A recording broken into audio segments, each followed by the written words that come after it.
This is a message I received today, September 28th, 2014, about the condition of the Lord's bride. He began, "It's so good to be with you. Oh, how I wish my faithful ones could understand how eternally grateful I am to them for heeding my call, to spend time with me, to keep on trying and to keep on confessing." I answered him, "The more I see of myself, Lord, the more I am perplexed as to why you love to spend time with me, why you have called me so close to your heart."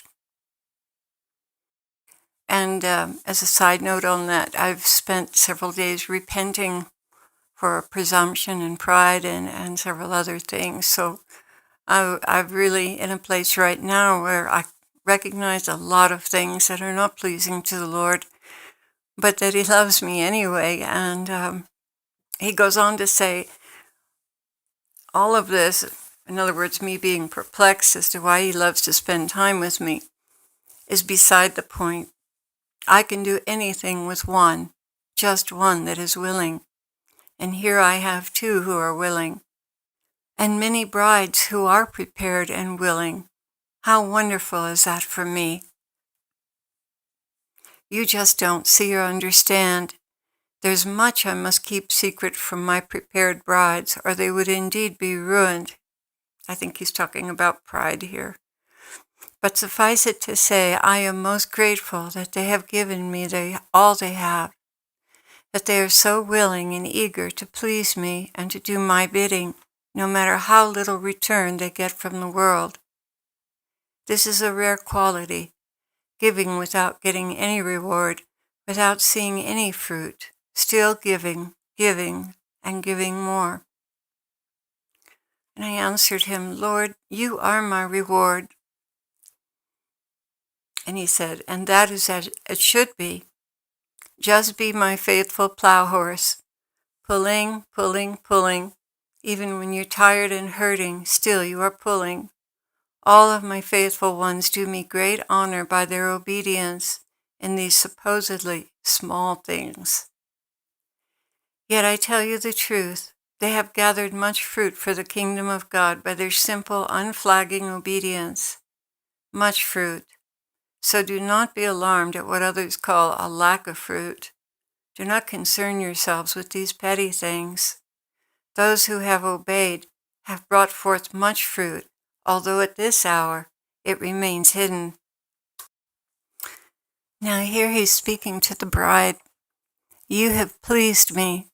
That is all that counts.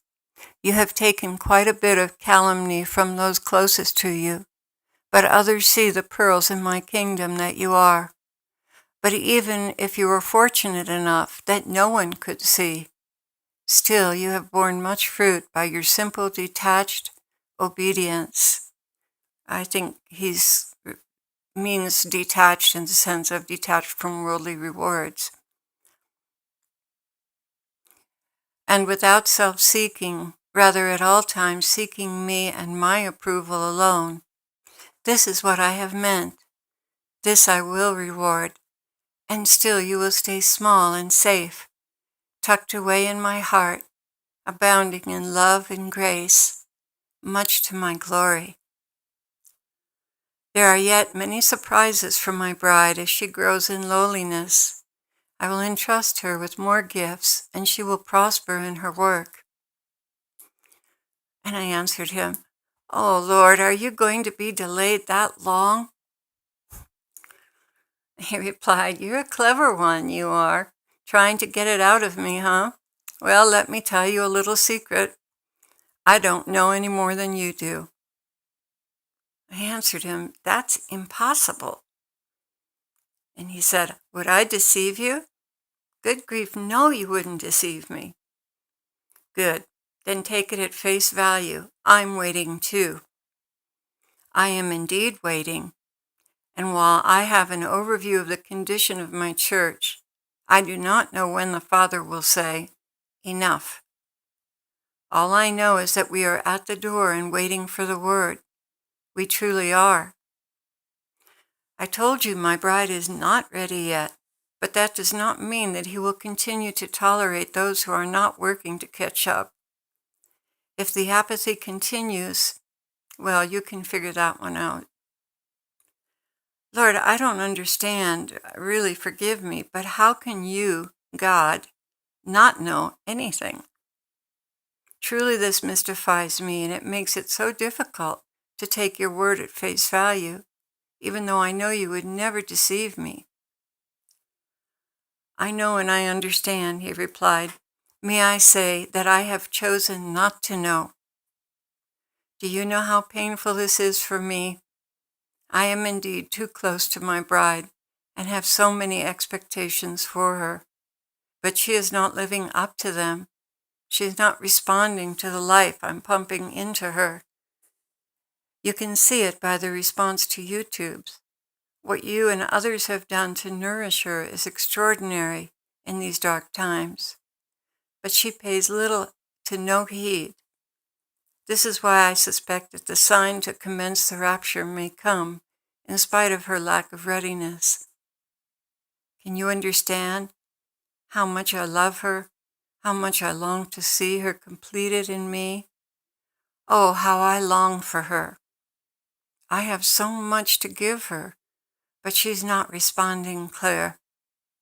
Pray that she will respond. Lord, you know how to make her respond. I've seen it time and time again in our own lives. You are amazing. Indeed, I do, but free will ties my hands. And if I must tell you all, I'm tired of seeing the suffering of those who are paying close attention and have made themselves ready.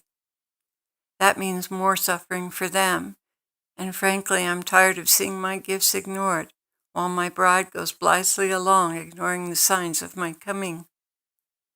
The fresh life I give her is wasted because of her preoccupation with the world.